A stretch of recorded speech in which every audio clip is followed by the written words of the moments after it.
चलिए तो पहले क्वेश्चंस कर लेते हैं चैप्टर नंबर 1 जो हम भूल चुके हैं। तो पहले मुझे पढ़ने देना, क्वेश्चन समझने देना, फिर आप बताना अपना आंसर, यार मन में सोच के रखो, तब तक चिल्लम चिल्ली नहीं करनी। Economist regard decision making as important because, मतलब क्वेश्चन कह रहा है कि इकोनॉमिस्ट्स ने डिसीजन मेकिंग को इम्पॉर्टेंट माना, क्यों माना। ए में लिखा है resources required to satisfy our unlimited wants and needs are finite. Finite का मतलब होता है लिमिटेड या स्केयर्स। तो कह रहा है एक तो जो हमारे रिसोर्सेज हैं वो लिमिटेड है। क्वेश्चन नोट नहीं करने, क्वेश्चन ऑलरेडी आपके आईसीए की मटेरियल के ही है, बस आप तो देखते रहो, आपको लिखना कुछ नहीं, बस अपना मन में ऑप्शन सोचते रहो या ज़्यादा से ज़्यादा आंसर लिखते रहना रजिस्टर में कि 1 का ये, 2 का ये, बस। फिर बी में लिखा है it is crucial to understand how we can best allocate our resources to satisfy society's unlimited wants. दूसरे में कह रहा है क्योंकि वांट्स अनलिमिटेड होती हैं।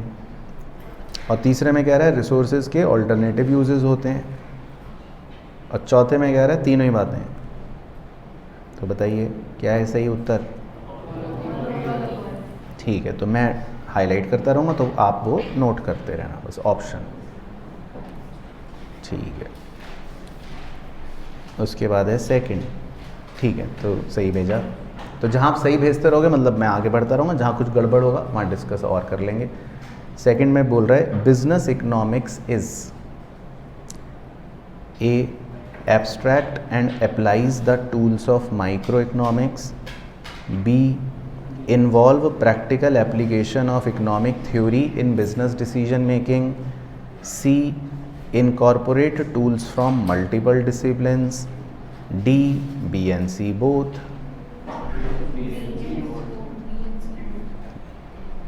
तो मतलब A नहीं है।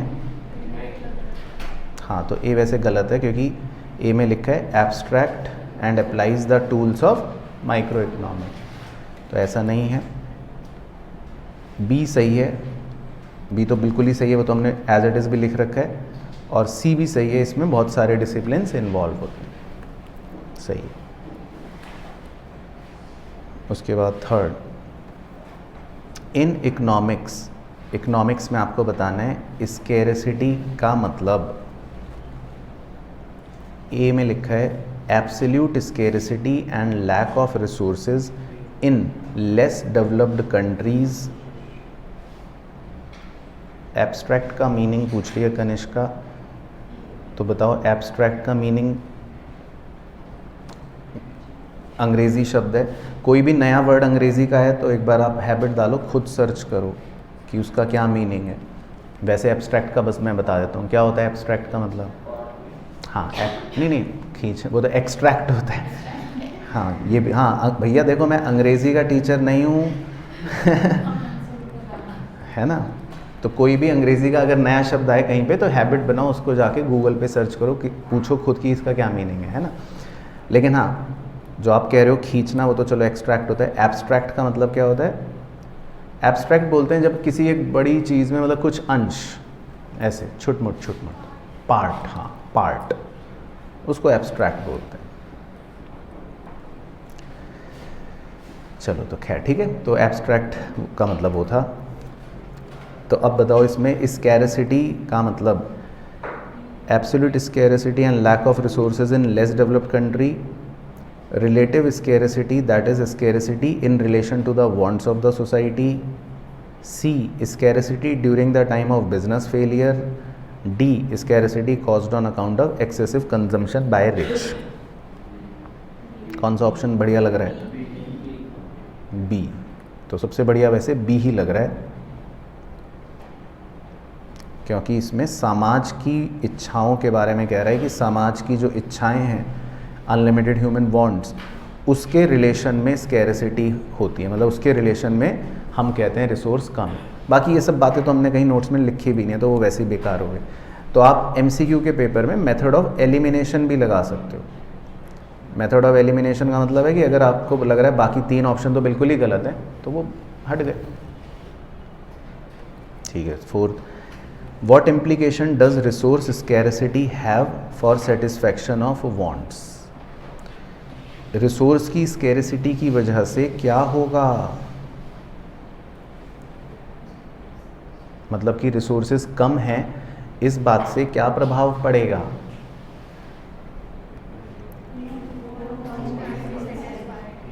सही, बिल्कुल सही। आपकी सारी इच्छाएं पूरी नहीं हो पाएंगी। Not all wants can be satisfied, है ना। तो यही हमने पढ़ा है इकोनॉमिक्स में, ऑल वांट्स सेटिस्फाई नहीं हो पाएंगी। चलो ये अच्छा है, आपके मतलब का है। Fifth, which of the following is a normative statement. इनमें से नॉर्मेटिव भाई कौन है।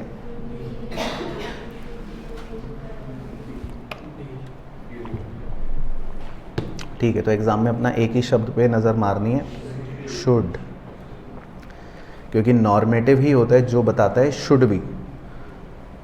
तो और किसी सेंटेंस में शुड वर्ड है ही नहीं, तो नॉर्मेटिव डी है ना, शुड बी। उसके बाद सिक्स्थ है, in every economic system scarcity imposes limitations on. Scarcity का मतलब स्कैरसिटी किन पर अपनी लिमिटेशन लगाती है। तो वैसे तो आंसर होती है सभी पर। सभी पर मतलब ये कि हमने पढ़ा है कि स्कैरसिटी की प्रॉब्लम सबको होती है। ऐसा नहीं है कि कोई भी इंसान, कोई भी वस्तु, कोई भी इकोनॉमी उससे बच नहीं सकता। तो अब अगर आप देखोगे सब पे, मतलब हाउस होल्ड भी हो गया, फर्म भी हो गया, गवर्नमेंट भी हो गई, पूरा देश भी हो गया, है ना। बी में कह रहा है गवर्नमेंट नहीं, सी में कह रहा है फेडरल गवर्नमेंट नहीं, डी में कह रहा है बिजनेस नहीं। तो ये सब ऑप्शन गलत है, क्योंकि स्कैरसिटी तो सबको होती है। मैक्रो इकोनॉमिक्स, तो मैक्रो वाली को क्या बोल सकते हैं, एग्रीगेट इकोनॉमिक्स। ठीक है, चलो ये तो इसका कीवर्ड ही था। उसके बाद 8, the example of positive analysis would be. Positive वाला ढूंढना है इस बार कि पॉजिटिव एनालिसिस क्या होगा। ए में लिखा है analysis of relationship between price of the food and quantity purchased. B में लिखा है determining how much income each person should, तो ये तो नॉर्मेटिव हो गया। सी में लिखा है डिटरमाइनिंग द फेयर प्राइस, ये भी नॉर्मेटिव हो गया क्योंकि सजेशन दे रहा है। डी में लिखा है deciding how to distribute the output, ये भी नॉर्मेटिव हो गया क्योंकि ये भी सजेशन दे रहा है। ए जो है उसमें सजेशन वैसे नहीं है, वो सिर्फ एक एनालिसिस है, वो सिर्फ ये बता रहा है कि क्या रिलेशन है प्राइस का और क्वांटिटी का। ठीक है, ठीक है, तो सही ए। उसके बाद 9th, study of how increases in the corporate income tax rate will affect the national income employment rate is an example of. तो पूरे देश की बात कर रहा है तो क्या हो गया, मैक्रो। तो ठीक है, तो ये तो simple direct. Which of the following does not suggest A macro approach for India. इनमें से क्या मैक्रो नहीं है।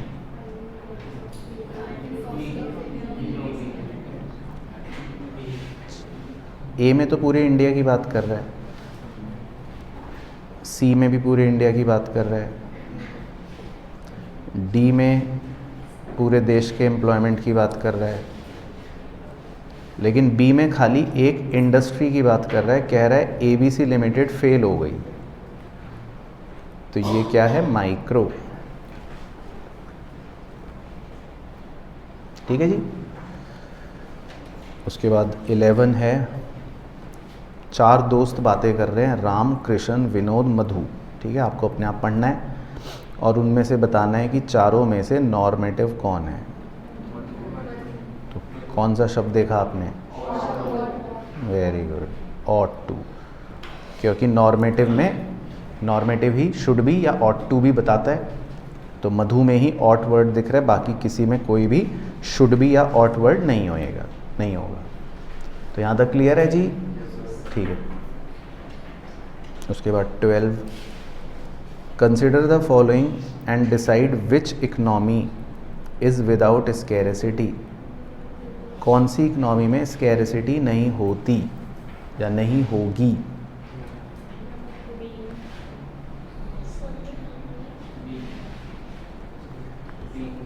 बी, बच्चा कह रहा है जिसमें सारे बिलियनियर हैं। हाँ, मिथिकल इकनॉमी जिसमें सब बिलियनियर हैं, सारे इलियन मस्क हैं। तो अगर सारे इलियन मस्क भी होंगे तब भी क्या रिसोर्स की कमी नहीं होगी? तब तो बल्कि और ज़्यादा होगी, तब तो और ज़्यादा होगी। तो नन ऑफ द वो, क्योंकि कोई भी इकनॉमी विदाउट स्कैरिसिटी नहीं होती। तो हर इकनॉमी में स्कैरिसिटी होती है, चाहे कैसी भी हो, कोई भी। उसके बाद 13, विच of the following is not micro. इनमें से माइक्रो क्या नहीं है? प्राइस ऑफ मैंगो, ये तो माइक्रो ही है ना, एक ही प्रोडक्ट की बात कर रहे हैं। बी है cost of producing A fire truck for the fire development department of Delhi. चलो डी दिखी गया, तो क्यों पढ़ने सारे। नेशनल इकोनॉमी की एनुअल ग्रोथ रेट, तो ये तो मैक्रो है ना। उसके बाद 14, branch of the economic theory that deals with the problem of allocation of resource. Micro, तो ये तो डायरेक्ट थ्योरी क्वेश्चन हो गया, ठीक है। विच of the following is not business economics. इनमें से बिजनेस इकोनॉमिक्स का सब्जेक्ट मैटर क्या नहीं है?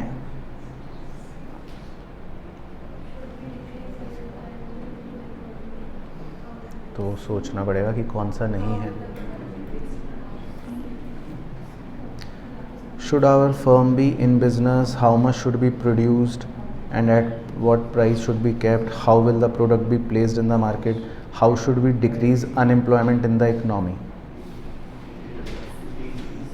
तो कौन सा ऑप्शन आपको मतलब, तो बिजनेस इकोनॉमिक्स में आपको बिजनेस के डिसीजन लेने हैं ना, और उसके लिए हम अपनी इकोनॉमिक्स की थ्योरियों को अप्लाई करते हैं। तो कौन से ऑप्शन में आपको लग रहा है कि भाई बिजनेस का डिसीजन हम मतलब लेने की बात ही नहीं कर रहे?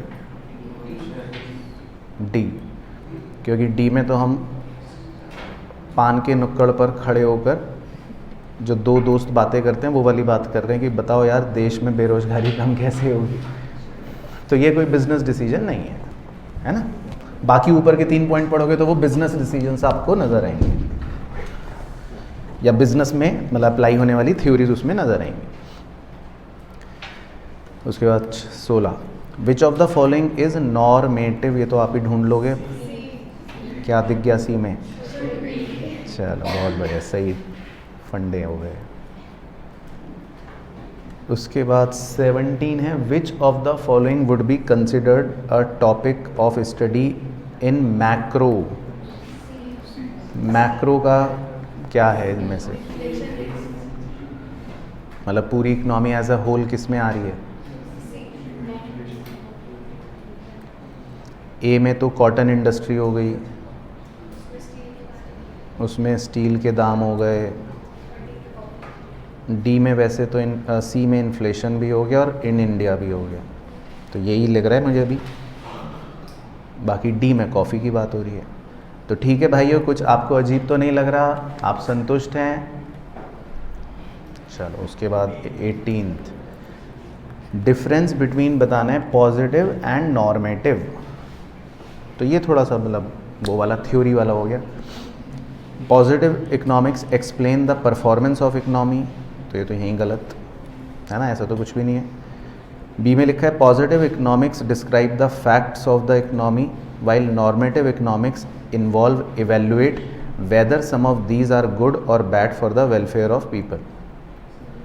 तो वैसे तो सही लग रहा है, तो सी पढ़ें या छोड़ें? चलो पढ़ लो। Normative economic describe the fact, तो ये यहाँ गलत। पॉजिटिव इकोनॉमिक्स प्रिस्क्राइब्स, तो ये यहाँ गलत, क्योंकि सजेशन कौन देता है?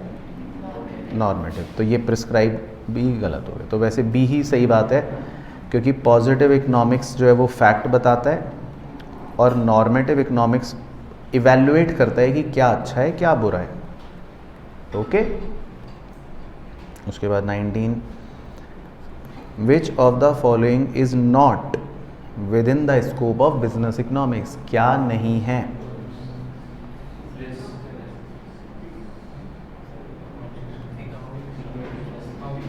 कौन सा सब्जेक्ट पढ़ रहे हो आप अभी? तो एक ही शब्द है जो हमारे सब्जेक्ट से ही बाहर है, अकाउंटिंग स्टैंडर्ड, तो वो बिजनेस इकोनॉमिक्स के स्कोप में नहीं है।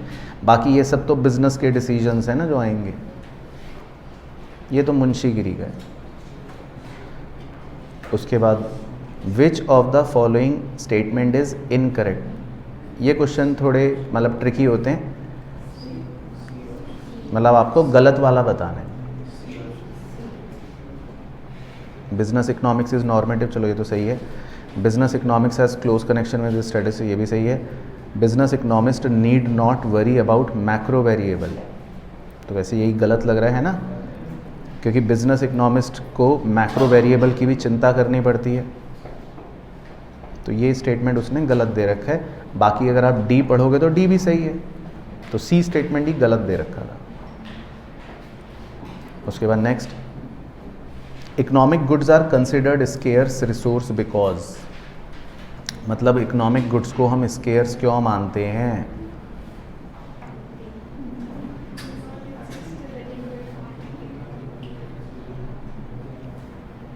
इकोनॉमिक गुड्स का मतलब ऐसे आपको पता है कौन से होते हैं? इकोनॉमिक गुड मतलब कुछ भी, ये पंखा, प्रोजेक्टर, कुछ भी मतलब जो बिक रहा है बाजार में, जिसका प्राइस होता है, तो हम उसको स्केयर्स क्यों कहते हैं? क्योंकि उसकी क्वांटिटी क्या नहीं है, एडिक्वेट नहीं है हमारी ज़रूरतें पूरा करने के लिए। ठीक है, तो ओके हो गया यहाँ तक। चलो उसके बाद 22, अब अपना दिमाग वहाँ ले चलते हैं यूनिट 2 पर। फ्री मार्केट इकोनॉमी, वही वाली कैपिटलिस्ट वाली। Allocation of resources is determined by consumer preferences, बिल्कुल सही, यहाँ तो कंज्यूमर मालिक था। ठीक है। उसके बाद capitalist economy uses dash as principal means for allocating resources, क्यों सप्लाई नहीं करता? क्यों? आपको तो बड़ा बड़ा लिखवाया था, कीवर्ड भी हाईलाइट करवाया था। कैपिटलिस्ट इकोनॉमी में तो प्राइस मैकेनिज्म चलता है, आप खाली डिमांड कह रहे हो, जबकि सप्लाई का भी तो रोल होता है। हाँ, एलोकेटिंग रिसोर्सेज मतलब चाहे कोई भी प्रॉब्लम हो, सारी ही प्रॉब्लम कैपिटलिस्ट इकोनॉमी में प्राइस मैकेनिज्म से ही सॉल्व होती हैं। चाहे एलोकेटिंग रिसोर्स हो, चाहे चूजिंग ऑफ टेक्निक हो, चाहे डिस्ट्रीब्यूशन की प्रॉब्लम हो। तो क्या ऑप्शन बन गया? प्राइस। ठीक है, कभी कभी ऑप्शन में आता है ए एंड बी बोथ, तो ए एंड बी बोथ होगा तब भी वो भी सही हो जाएगा फिर। ठीक है, तो डिमांड एंड सप्लाई के फोर्सेस से ही कैपिटलिस्ट मार्केट में सारी चीज़ें सॉल्व होती हैं। तो कोई भी प्रॉब्लम कैपिटलिस्ट इकोनॉमी में डिमांड एंड सप्लाई दोनों से ही सॉल्व होंगी। तो ओके हो गया वाला क्वेश्चन, तो मैं इसलिए इस पर रुक गया क्योंकि आपने शुरू में गलत बताया। चलो 24, which of the following is considered as a disadvantage of allocating the resources using market system. तो मतलब इनडायरेक्टली कैपिटलिस्ट इकोनॉमी का डिसएडवांटेज पूछ रहा है। मार्केट सिस्टम मतलब कैपिटलिस्ट इकोनॉमी, क्या है डिसएडवांटेज? हाँ, तो कैपिटलिस्ट इकोनॉमी का डिसएडवांटेज ये है कि इनकम बहुत ही अनइवनली डिस्ट्रीब्यूटेड होगी, मतलब अमीर और गरीब का भेदभाव बहुत ज़्यादा हो। तो क्लियर हो गया? बाकी अगर आप पॉइंट पढ़ोगे तो वो हमने बल्कि एडवांटेज में लिखे हुए थे, या गलत होंगे, जैसे लिखा है people do not gate goods of their choice, है ना, बल्कि ये तो एडवांटेज है, वो तो मिलते हैं बल्कि। मैन ऑफ इनिशिएटिव को रिवॉर्ड नहीं मिलता, ये भी गलत कह रहा है। प्रॉफिट कम होते हैं, ये भी गलत कह रहा है। चलो 25, which of the following statement does not apply to capitalist economy. इनमें से कैपिटलिस्ट का पॉइंट क्या नहीं है? गवर्नमेंट वर्ड ही नज़र आ गया यहाँ पर, तो कैपिटलिस्ट इकोनॉमी में तो गवर्नमेंट होती ही नहीं है। ठीक है जी। उसके बाद next 26, in mixed economy, mixed में कौन डिसीजन लेता है? ठीक है, C, partly by state, partly by private.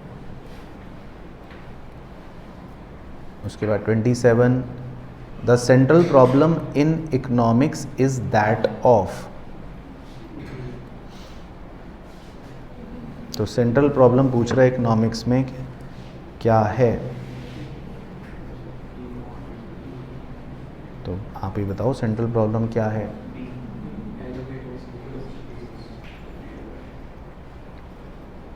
तो इंग्लिश मतलब के हिसाब से डी ही सबसे बढ़िया लग रहा है, क्योंकि सेंट्रल प्रॉब्लम मतलब वही कि रिसोर्सेज स्केयर्स हैं और समाज की अनलिमिटेड इच्छाओं को पूरा नहीं किया जा पाएगा।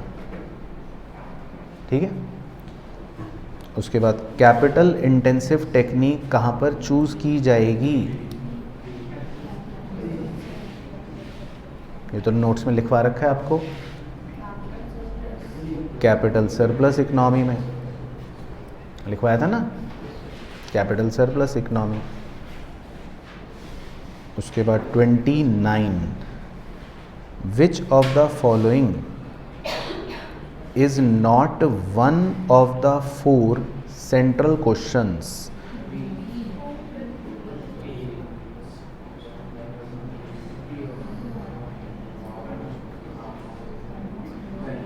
हाउ तो है ना, कि गुड्स कैसे बनेंगे,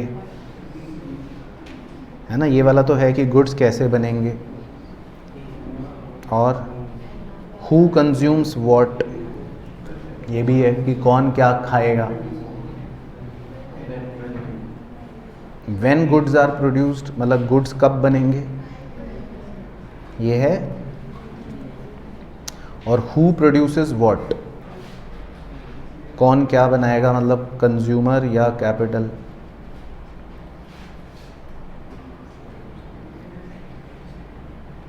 या रिच, नहीं रिच पुअर तो नहीं, वो तो हु कंज्यूम्स व्हाट हो गया। तो कौन सा इनमें से प्रॉब्लम नहीं लग रही है आपको? When are goods produced. तो मुझे भी वैसे यही लग रहा है, क्योंकि ये कोई प्रॉब्लम नहीं है, कब बनाएंगे। उसके बाद 30, larger production of dash goods would lead to higher production in भविष्य। कैपिटल गुड्स, क्योंकि कैपिटल गुड्स प्रोडक्शन में हेल्प करते हैं। तो 30 तक ओके, कोई भी टेंशन तो नहीं। ठीक है, ऑनलाइन वाले बच्चों आपका तो खैर सही चल रहा है मामला। उसके बाद 31, the economic system in which all the means of production are owned and controlled by private individuals for profit. तो ये तो पता ही है, प्रॉफिट मोटिव के लिए कौन सी इकोनॉमी है? कैपिटलिस्ट। ठीक है। उसके बाद 32, macro economics is the study of, economy as a whole, है ना, B. Freedom of choice is advantage of, तो फ्रीडम ऑफ चॉइस किस में होता है? Capitalist economy. ठीक है। एक्सप्लॉयटेशन एंड इनइक्वालिटी सबसे कम किस में होगी? सोशलिस्ट में होगी। ठीक है। उसके बाद नेक्स्ट, एडमिनिस्टर्ड प्राइसेस का क्या मतलब है? सी। ठीक है। नहीं दिव्या जी, 28 में कैपिटल सरप्लस ही लिखते हैं, वही कीवर्ड भी है ना। अच्छा, तो एडमिनिस्ट्रेटिव प्राइस कौन से होते हैं जो कौन डिटरमाइन कर रहा है? गवर्नमेंट, ठीक है। उसके बाद 36 है, in economics the central problem means, central economic problem का क्या मतलब है?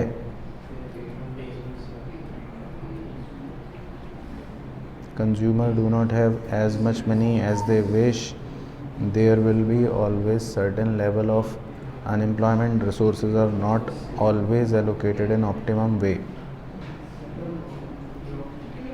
बताओ कौन सा सबसे सही लग रहा है? ए लग रहा है, तो सही लग रहा है, क्योंकि आउटपुट इज़ रिस्ट्रिक्टेड, मतलब हम आउटपुट कम बना पाते हैं क्योंकि हमारे रिसोर्सेज क्या हैं? लिमिटेड। तो ये हमारा मतलब सेंट्रल प्रॉब्लम की मेन प्रॉब्लम से रिलेट भी कर रहा है। बाकी मनी का तो कुछ लेना देना नहीं, अनएम्प्लॉयमेंट का तो कुछ लेना देना नहीं, और एलोकेशन ऑप्टिमम ऐसा भी हमने कोई स्टडी नहीं करी। स्कैरिसिटी की परिभाषा किन बाबू ने दी थी? ये रट लेना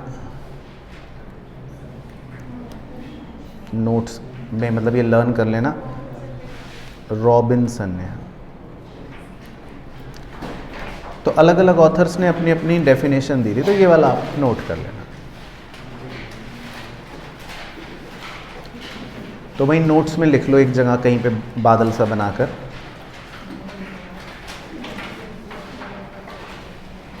बाकी एडम स्मिथ की तो आपकी पता है वो वेल्थ से रिलेटेड थी, मार्शल की वेलफेयर से रिलेटेड थी।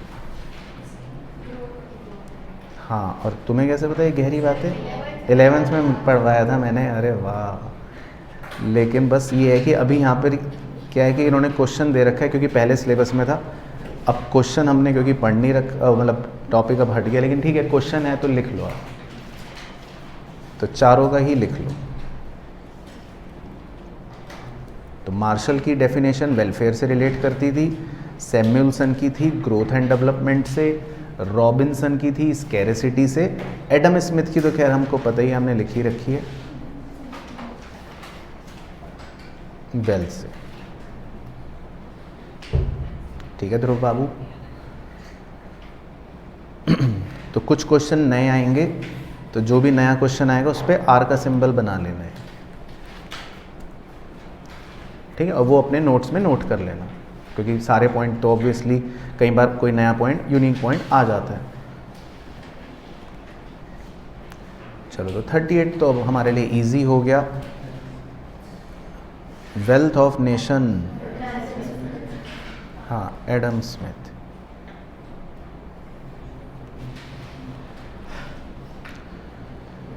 चलो 39, अब वापस से मेन वाले आ गए अपने। Which of the following is not one of the feature of capitalist, मतलब कैपिटलिस्ट का क्या फीचर नहीं है? No profit no loss motive, क्योंकि तो गलत हो गई बात, ठीक है। उसके बाद 40, there is need of economic study because resource तो लिमिटेड हैं, ये वांट्स अनलिमिटेड हैं, और बोथ ए एंड बी, हाँ तो सही हो गया, बोथ ए एंड बी। उसके बाद है benefit of economic study is, ठीक है, तो ये आर का सिंबल बनवा देता हूँ। ये एक ऑथर ने स्टेटमेंट कही थी कि इकोनॉमिक स्टडी का फ़ायदा ये होता है कि हम इससे सारी प्रॉब्लम चाहे ना भी सॉल्व कर पाएँ, बट ये हमें एक सही नज़रिया दे देता है प्रॉब्लम तक पहुंचने का, एग्ज़ामिन करने का। तो it enable to examine a problem in its right perspective. तो ये नोट में लिख ही ले लो लाइन।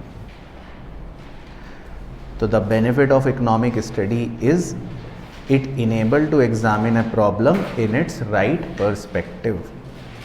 तो एक डेफिनेशन थी, वहां से चुरा रखा है वाला पॉइंट।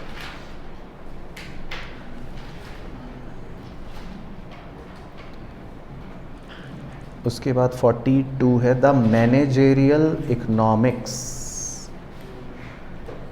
मैनेजेरियल इकोनॉमिक्स पूछ रहा है, तो वैसे तो मैनेजरियल इकोनॉमिक्स हाँ अप्लाइड इकोनॉमिक्स ही है ना, तो ये तो हमने लिख ही रखा है वैसे, हाँ ठीक है ए। उसके बाद 43, विच of the following statement is correct, आपको पहचानना है कि इनमें से सही क्या है।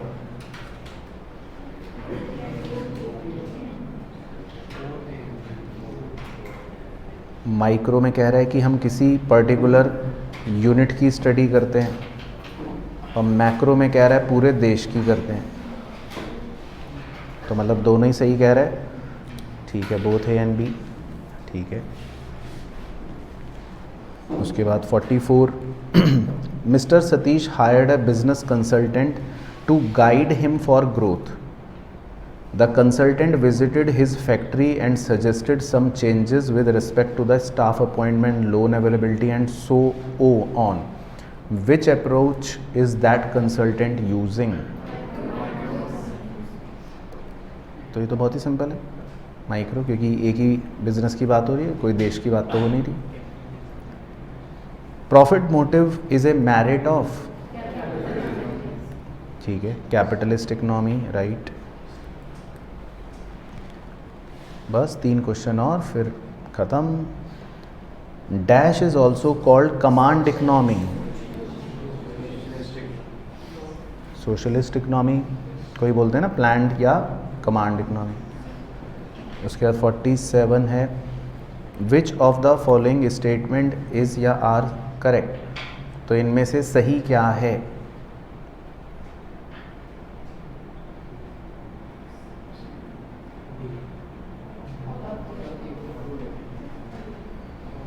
तो देखो सी तो सही लग रहा है, बी भी सही लग रहा है, ए भी काफ़ी हद तक सही ही लग रहा है, तो फिर अब ऑल के चांस ज़्यादा ही स्ट्रॉन्ग हो गए, ठीक है। उसके बाद 48, unlimited ends and limited means together present the problem of,